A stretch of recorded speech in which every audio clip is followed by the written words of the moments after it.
Did you know there was a wise man who was the first person in history to ever write with a pen? Today, we travel back in time to discover the incredible and miraculous life of Prophet Idris. Born many generations after Prophet Adam, Idris grew up to be a man of immense wisdom and kindness. He lived in a time when people were slowly starting to forget the beautiful teachings of Allah.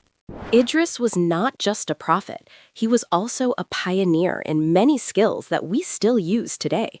For instance, did you know he was the very first person to invent the art of sewing clothes? Before him, people wore animal skins, but Idris taught them how to make comfortable garments. He was also blessed with a deep understanding of the stars and the movement of the planets. Every night he would study the sky, marveling at the vastness and order of Allah's creation.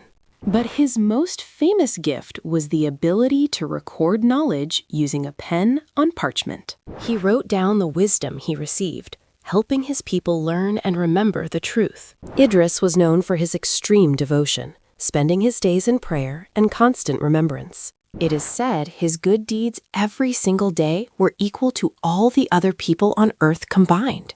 One day, the angel of death, Israel, wished to meet this extraordinarily holy man. Disguised as a normal traveler, the angel visited Idris to see his faith and character. For 3 days, they stayed together, and Idris shared his humble meals and his wisdom. The angel was amazed by how Idris never stopped mentioning Allah's name with every breath. Eventually, the angel revealed his true identity, and Idris was not afraid, but curious.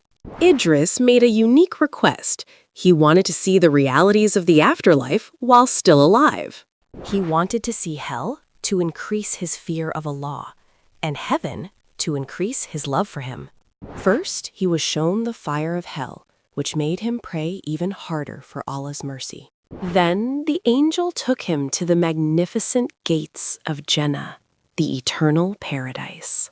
Idris saw gardens that never faded, flowing rivers of milk and honey, and golden palaces. The air was filled with the sweetest scents he had ever smelled, like musk and flowers. He tasted the fruits of paradise, which were unlike anything he had ever known on earth. Idris was so captivated by the peace of Jannah that he never wanted to leave its beauty. Allah honored Idris by allowing him to stay in a high place in the heavens forever. He remains an inspiration for all of us to seek knowledge, work hard, and be creative. Remember, like Idris, we should use our skills to help others and always please our Creator. We hope you enjoyed this story. Don't forget to like and subscribe for more updates.